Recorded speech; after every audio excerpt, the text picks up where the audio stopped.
नमस्कार विद्यार्थी मित्रांनो.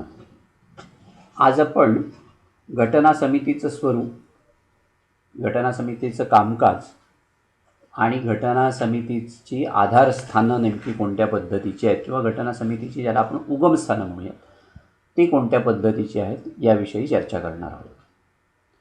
1946 साली कॅबिनेट मिशन योजनेत अशा पद्धतीची तरतूद करण्यात आली होती की भारतासाठी एक नवीन राज्यघटना समिती निर्माण करण्यात यावी. या घटना समितीची सदस्य संख्या 389 सुद्धा निश्चित करण्यात आलेली होती. म्हणजे ब्रिटिश भारतातले 292 प्रतिनिधी, देशी संस्थानांचे 93 प्रतिनिधी, त्याच्यानंतर चीफ कमिशनर प्रांतातले 4 प्रतिनिधी, अशी 389 सदस्यांची घटना समिती निश्चित करण्यात आलेली होती. पण पुढे भारत आणि पाकिस्तानची फाळणी झाली आणि जुलै 1946 घटना समितीची जी निवडणूक घेण्यात आली त्यामध्ये 292 जागांपैकी 211 जागा काँग्रेसला मिळाल्या, 73 जागा मुस्लिम लीगला मिळाल्या. वसाहती आणि मांडलिक संस्थांच्या 93 ज्या जागा होत्या त्या पूर्णपणे भरल्या गेल्या नाहीत. म्हणजे अशा पद्धतीचं घटना समितीचं साधारणतः स्वरूप राहील. घटना समिती सार्वभौम नव्हती, कारण तिचं काम जे होतं ते कॅबिनेट मिशन योजनेनुसार केलं जाणार होतं किंवा चालणार होतं. घटना समितीतले प्रतिनिधीसुद्धा जनतेनं निवडून दिलेले नव्हते, कारण त्या काळामध्ये इतक्या कमी कालावधीमध्ये निवडणुका घेऊन जनतेचे प्रतिनिधी निवडून आणणं आणि त्यांची घटना परिषद निर्माण करणं ही अशक्य गोष्ट होती. त्यामुळे त्यावेळेला ज्या विधानसभा, प्रांतिक विधानसभा अस्तित्वामध्ये होत्या त्या विधानसभांकडून घटना परिषदेची निवड ही प्रामुख्याने केली गेली. काँग्रेस पक्ष, त्याच्यानंतर मुस्लिम लीग, इंडियन ख्रिश्चन, वर्गीकृत जाती जमाती किंवा संघटना, पारशी, त्याच्यानंतर उद्योग व्यवसायातले गट, अँग्लो इंडियन, शीख, आदिवासी, संस्थानिक, स्त्रिया, कायदे पंडित, अशा वेगवेगळ्या घटकातील लोकांचा भरणा हा भारताच्या घटना समितीमध्ये होता. म्हणजे एका अर्थानं भारताच्या राज्यघटना समितीचं स्वरूप हे कॅलिडोस्कोप प्रमाणे होतं असं म्हणता येईल आणि ते रास्त आहे. आता घटना परिषदेमध्ये नेमके कोण कोण होते हे साधी नावं जर आपण एक नजर टाकली तर सहज लक्षात येईल की अतिशय थोर, विद्वान, कायदेपंडित आणि त्या क्षेत्रात नावाजलेली लोकं जी होती ती भारताच्या राज्यघटना परिषदेमध्ये होती आणि त्यांनी भारताची राज्यघटना निर्माण केली. पंडित नेहरू होते, डॉक्टर राजेंद्र प्रसाद होते, डॉक्टर बाबासाहेब आंबेडकर होते, सरदार वल्लभभाई पटेल, खान अब्दुल गफार खान, मौलाना अबुल कलाम आझाद, डॉक्टर खरे, डॉक्टर राधाकृष्णन, आलादी कृष्ण स्वामी अय्यर, त्याच्यानंतर कन्हैयालाल मुंशी, टी कृष्णमाचारी, श्रीकृष्ण सिन्हा, पुरुषोत्तमदास टंडन, आचार्य कृपलानी, सर फिरोज खान नून, हृदयनाथ कुंजरू, डॉक्टर सच्चिदानंद सिन्हा, बॅरिस्टर जयकर, डॉक्टर श्यामाप्रसाद मुखर्जी, शंकरराव देव, विजयालक्ष्मी पंडित, सरोजिनी नायडू, HV कामत, त्याच्यानंतर पटाभी सीतारामय्या, दुर्गाबाई देशमुख, बेगम रसूल, N माधवराव, झाफर अली खां, बाबू Jagjivan Ram, Chakravarti Rajagopalachari, N Gopalaswami Ayyangar, doctor John Mathai, Minoo Masani, Rajkumari Amrit Kaur, Frank Anthony, Sardar Baldev Singh, Sardar Hukam Singh, Brijlal बियाणी, राव बहादूर रामनाथ गोयंका, त्याच्यानंतर DP खैतान, असे नामवंत प्रसिद्ध अशा व्यक्ती घटना समितीवरती घेण्यात आलेल्या होत्या. म्हणजे समाजातल्या सगळ्या स्तरातले अनुभवी, हुशार असे जे लोक होते त्यांची मिळून भारताची राज्यघटना परिषद बनलेली होती. घटना समितीची पहिली बैठक जी होती ती 9 डिसेंबर 1946 रोजी घेण्यात आली आणि त्या सभेमध्ये तात्पुरतं अध्यक्षपद घटना समितीचं जे होतं ते डॉक्टर सच्चिदानंद सिन्हा यांच्याकडे दिलं गेलं. डॉक्टर सच्चिदानंद सिन्हा हे घटना परिषदेतले सगळ्यात सिनियर असे मेंबर होते आणि त्यामुळे फ्रेंच ज्या म्हणजे परंपरा आहेत त्या परंपरानुसार सभेचं अध्यक्षस्थान जे होतं ते असतं ते सभेचे सगळ्यात ज्येष्ठ सदस्य जे असतात त्यांच्याकडे दिलं जातं. आणि त्या संकेताला धरून डॉक्टर सच्चिदानंद सिन्हा यांची घटना परिषदेच्या तात्पुरत्या अध्यक्षपदी नियुक्ती करण्यात आली. 11 डिसेंबर 1946 रोजी डॉक्टर राजेंद्र प्रसाद यांची घटना परिषदेच्या स्थायी अध्यक्षपदावरती निवड करण्यात आली आणि ते घटना समितीचं काम पूर्ण होईपर्यंत अध्यक्ष राहिले. आता घटना समितीचं कामकाज कशा पद्धतीनं चाललं? 9 डिसेंबर 1946 रोजी राज्यघटना परिषदेचं कामकाज सुरू झालं आणि 26 नोव्हेंबर 1949 पर्यंत ते चाललं. म्हणजे राज्यघटना समितीचं कामकाज 2 वर्ष 11 महिने आणि 18 दिवस चाललं. राज्यसभेचं जे अधिकृत संकेतस्थळ आहे त्याच्यावरती हा कालावधी 2 वर्ष 11 महिने आणि 17 दिवस अशा पद्धतीचा नोंदवलेला आहे. त्यामुळे सरकारी जे संकेतस्थळ आहे त्याचा आपण मान राखून किंवा आदर राखून 2 वर्ष 11 महिने आणि 17 दिवस भारतीय राज्यघटना तयार करण्यासाठी लागले असं म्हणूया. एकूण घटना परिषदेच्या 11 बैठका झाल्या आणि या बैठकांना 165 दिवस लागले. घटनेच्या मसुद्यावरती एकूण 114 दिवस चर्चा झाली. घटना समितीच्या कामकाजावरती एकूण 63,96,729 रुपये त्या काळामध्ये खर्च झाले. 1946 ते 1949 या कालखंडामध्ये. 1947च्या भारतीय स्वातंत्र्य कायद्यानुसार घटना समितीला अधिकृत समिती म्हणून स्वतंत्र असा दर्जा देण्यात आलेला होता. घटना समितीची दुसरी बैठक जी होती ती 20 जानेवारी 1947ला सुरू झाली. पंडित जवाहरलाल नेहरू यांनी 13 डिसेंबर 1946 रोजी घटना परिषदेत मांडलेला ठराव या परिषदेमध्ये मंजूर करण्यात आला आणि हिंदुस्थानचं स्वतंत्र सार्वभौम गणराज्य निर्माण करण्यासाठी घटना परिषदेनं घटना निर्माण करावी अशा पद्धतीचा ठराव हा 13 डिसेंबर 1946ला संमत करण्यात आला. या दुसऱ्या बैठकीच्या वेळात घटना निर्मितीच्या कामकाजासंबंधीच्या वेगवेगळ्या समित्या ज्या होत्या त्या निर्माण करण्यात आल्या. त्याच्यामध्ये कार्यपद्धती विषयक समिती होती, राज्यांच्या संदर्भातली किंवा संस्थानांशी वाटाघाटी करण्याच्या संदर्भातली समिती होती, राष्ट्रध्वजाच्या संदर्भातली समिती होती, राष्ट्रगानाच्या संदर्भातली समिती, अल्पसंख्याकांच्या हक्कांच्या संदर्भात तरतुदी करण्यासाठीची समिती, म्हणजे अशा वेगवेगळ्या प्रकारच्या समित्या निर्माण केल्या गेल्या आणि त्यांच्यामार्फत भारताच्या राज्यघटनेचं कामकाज चाललं. घटना परिषदेच्या 29 ऑगस्ट 1947 रोजी भरलेल्या बैठकीमध्ये मसुदा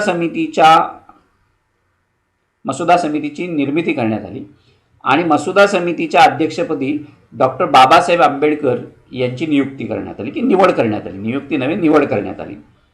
के.एम. मुन्शी, एन. गोपालस्वामी अय्यंगार, अल्लादी कृष्णस्वामी अय्यर, सर सय्यद मोहम्मद सादुल्ला, त्याच्यानंतर B.N. राव, एन. माधवराव, टी कृष्णमाचारी असे नामवंत विधिज्ञ जे होते ते ड्राफ्टिंग कमिटीचे म्हणजे मसुदा समितीचे सदस्य होते.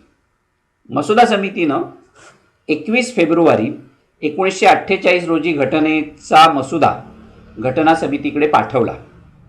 घटनेच्या मसुद्यावरती विचारविनिमय झाला आणि सूचना करण्यासाठी एक ड्राफ्ट रिपोर्ट जो असतो तो ड्राफ्ट रिपोर्ट प्रकाशित करण्यात आला. 8 महिन्यांच्या कालावधीमध्ये भारतीय जनतेकडनं एकूण 7,635 सूचना मसुद्याच्या संदर्भामध्ये आल्या. त्यापैकी 2,473 सूचनांवरती घटना समितीनं चर्चा केली. 15 नोव्हेंबर 1948 ते 7 ऑक्टोबर 1949 या काळात घटनेच्या मसुद्यावरती घटना परिषदेमध्ये चर्चा झाली.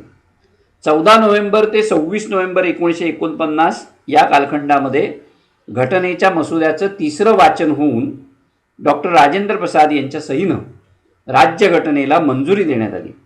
घटना परिषदेनं मंजूर केलेल्या भारतीय राज्यघटनेमध्ये 395 कलमं, 9 परिशिष्ट आहेत. आणि या नव्या राज्यघटनेची जी अंमलबजावणी आहे ती अंमलबजावणी 26 जानेवारी 1950 पासून सुरू झाली. 26 नोव्हेंबर 1949ला घटना परिषदेचं कामकाज खऱ्या अर्थानं संपलं.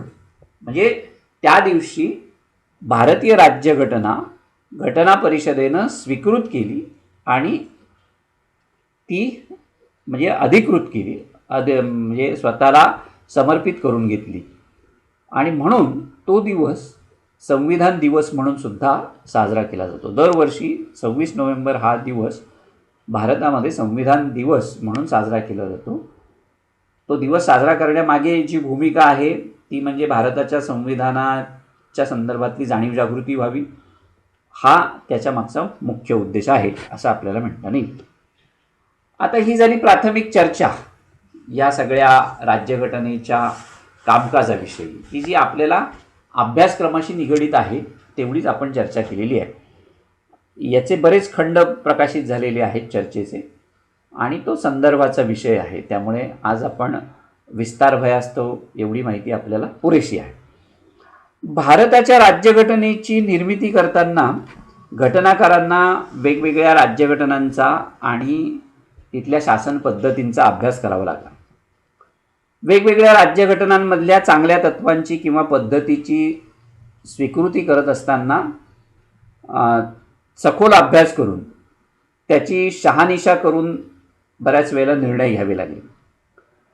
आणि ब्रिटिश प्रशासनाच्या संदर्भातले किंवा ब्रिटिश राजवटीमध्ये भारतीय प्रशासनासंबंधीचे जे काही कायदे त्या कालखंडामध्ये तयार झालेले होते, की जे मी मागच्या भागामध्ये असं म्हटलं की 1909चा कायदा, 1919चा कायदा, 1935चा कायदा, हे कायदेसुद्धा भारतीय राज्यघटना तयार करत असताना उपयोगाचे ठरले. विशेषतः 1935चा कायदा जास्त उपयोगाचा ठरला असं आपल्याला म्हणता येईल. देशाचा इतिहास, देशाची राजकीय परिस्थिती, आर्थिक परिस्थिती, सामाजिक परिस्थिती, देशापुढच्या समस्या, देशातले नागरिक, ह्या सगळ्या गोष्टींचा विचार राज्यघटना तयार करत असताना घटनाकारांना करावा लागला होता. आणि ह्या सगळ्यापेक्षाही आणखीन महत्त्वाची जर गोष्ट नोंदवावी मला वाटते ती म्हणजे घटनाकारांसमोर म्हणजे 2 आव्हानं होती. एक म्हणजे राष्ट्रीय एकात्मता साध्य करण्याचं होतं, कारण भारत आणि पाकिस्तान अशी 2 राष्ट्र निर्माण झालेली होती आणि त्यामुळे एकात्मतेला कोणत्याही पद्धतीनं तडे जाणार नाहीत अशा पद्धतीची रचना तयार करणं. आणि दुसरं म्हणजे लोकांच्या ज्या अपेक्षा होत्या स्वातंत्र्यानंतरच्या, त्या अपेक्षांना उतरणं, ही 2 मोठी आव्हानं घटनाकारांसमोर होती आणि ती त्यांनी त्यांच्या हयातीतच पेलली एका अर्थानं घटना निर्माण करून, असं आपल्याला म्हणता येईल. आणि त्यामुळे भारताच्या राज्यघटनेची उगमस्थानं किंवा त्याची आधारस्थानं कोणती आहेत याची चर्चा करत असताना आपल्याला या सगळ्या गोष्टींचं भान ठेवणं आवश्यक आहे असं मला वाटतं.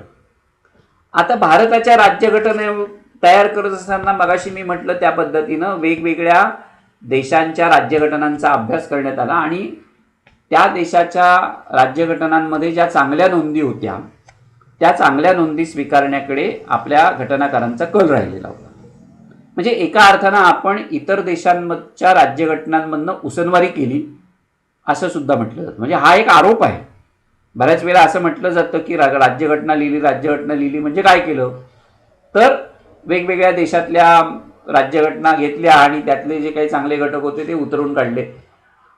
पण असं नाही आहे. खरं म्हणजे आपण वेगवेगळ्या देशातल्या राज्यघटनांचा अभ्यास केला, त्याची सखोल चर्चा केली आणि ती जी काही तत्त्व होती जी आपण इतर राज्यघटनांमधनं स्वीकारली ती आपल्या भारतीय परिस्थितीला कशा पद्धतीनं लागू करता येतील.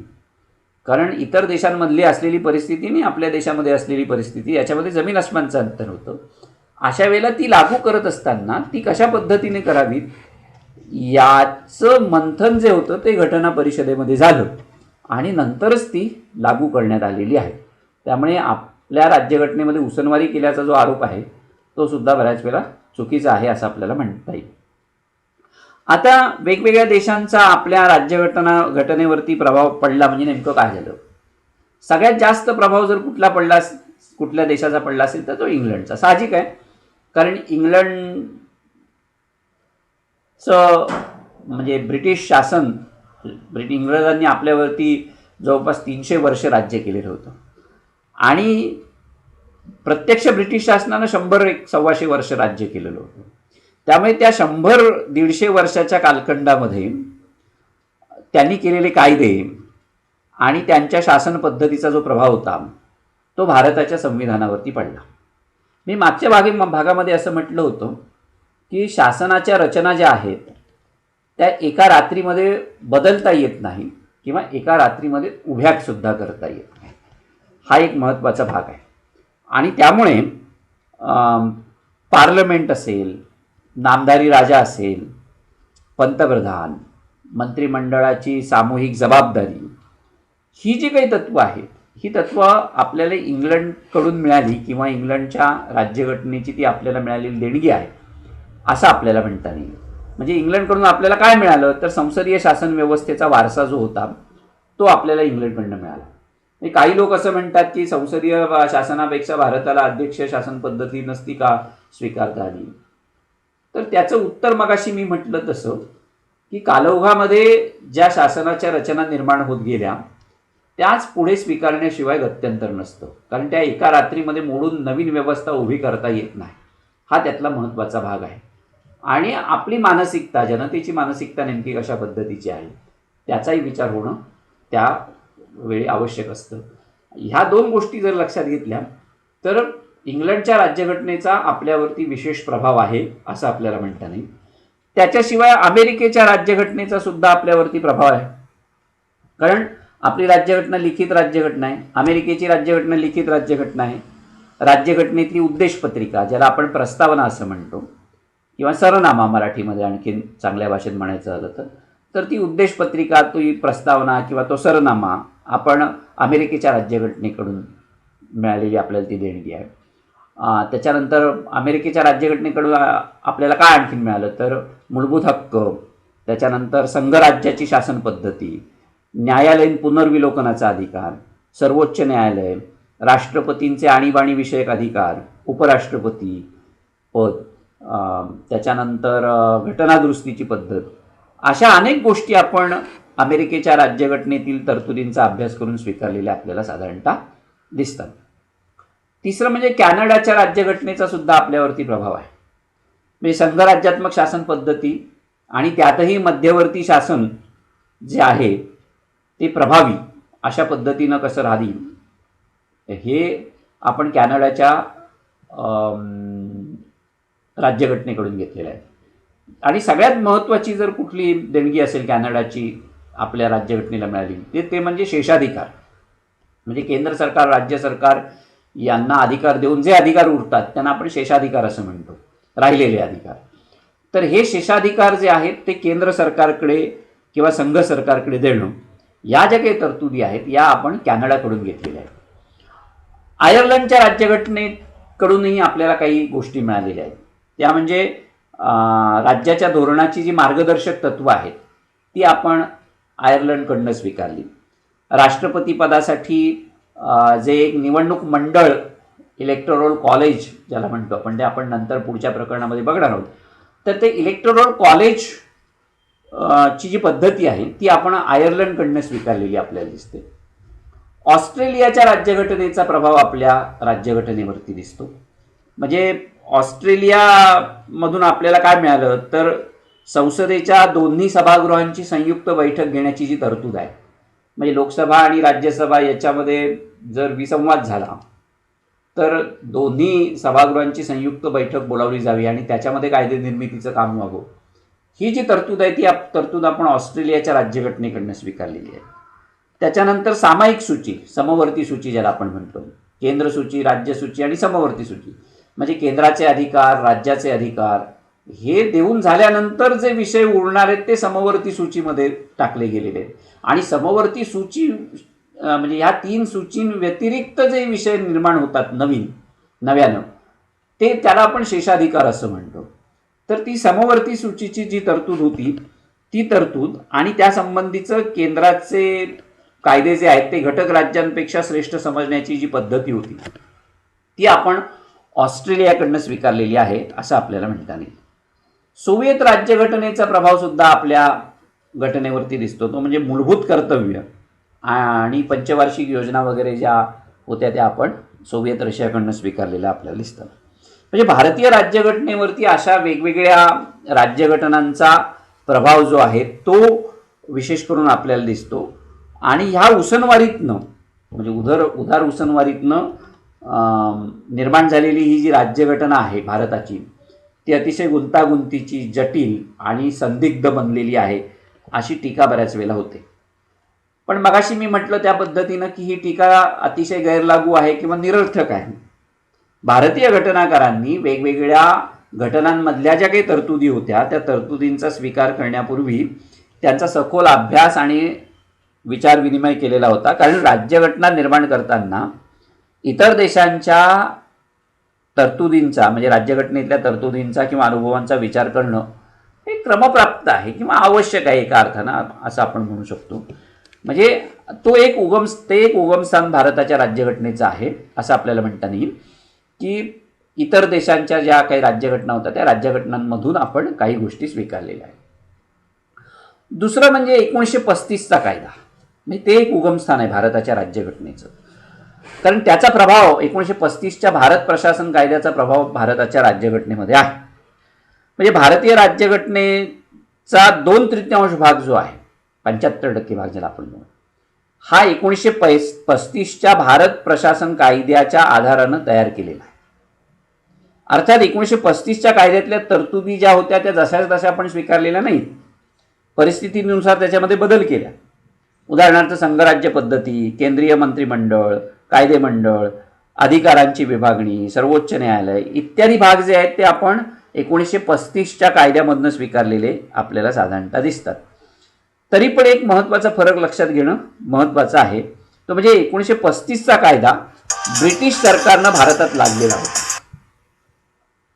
आणि याउलट भारताची राज्यघटना जी आहे ती जनतेच्या इच्छेतून निर्माण झालेली अशा पद्धतीची राज्यघटना होती. आता ह्या सगळ्या गोष्टींचा जर आपण विचार केला तर आपल्याला काय दिसतं साधारणपणे, तर म्हणजे हा जो कायदा होता 1935चा, हा कायदा भारताच्या राज्यघटनेचा मूलस्रोत ठरलेला आपल्याला साधारणतः दिसतो. तिसरा मुद्दा जो आहे प्रभावाच्या बाबतीतला, म्हणजे भारताच्या राज्यघटनेवरती कोणाचा प्रभाव होता, तर भारतीय संसदेचा सुद्धा प्रभाव भारताच्या राज्यघटनेवरती पडलेला आपल्याला दिसतो. भारताच्या राज्यघटनेच्या स्वीकृतीनंतरच्या गेल्या 70 वर्षांच्या कालखंडामध्ये संसदेने जे काही वेगवेगळे कायदे संमत केलेले आहेत किंवा घटना दुरुस्त्या केलेल्या आहेत त्यातनं भारताच्या राज्यघटनेमध्ये एकतर भर पडली आणि भारतीय राज्यघटनेला एक प्रकारचा आकार सुद्धा मिळालेला आपल्याला दिसतो. म्हणजे संसदेनं वेळोवेळी जे काही महत्त्वाचे कायदे संमत केले, उदाहरणार्थ प्रतिबंधात्मक स्थानबद्धतेचा कायदा 1950 साली केलेला, किंवा 1955 साली केलेला भारतीय नागरिकत्वाचा कायदा, किंवा 1956चा राज्य पुनर्रचना कायदा असेल, किंवा 1971चा अंतर्गत सुरक्षा कायदा असेल, असे हे जे काही कायदे वेगवेगळ्या प्रकारचे मंजूर केले त्यामुळे भारतीय राज्यघटना समृद्ध होत गेलेली आपल्याला दिसते. आजपर्यंत भारतामध्ये जवळपास 110 राज्यघटना दुरुस्त्या झालेल्या आहेत. गेल्या 70 वर्षामध्ये भारतामध्ये 110 राज्यघटना दुरुस्त्यांची नोंद झालेली आपल्याला साधारणतः दिसते. आणखीन कोणाचा प्रभाव होता, तर घटना परिषदेचा आणि मसुदा समितीचा प्रभाव हा विशेषतः राज्यघटनेवरती होता. भारतीय राज्यघटना निर्माण करण्यासाठी जी घटना परिषद आणि मसुदा समिती निर्माण केलेली होती त्या समित्यांमध्ये वेगवेगळ्या प्रकारचे नामवंत वेगवेगळ्या क्षेत्रातले जे होते हुशार अनुभवी व्यक्ती होत्या. या परिषदांमधनं बैठकांमधनं जी चर्चा झाली त्यांचे अहवाल तयार केले गेले, त्यांचा प्रभाव भारताच्या राज्यघटनेवरती आहे.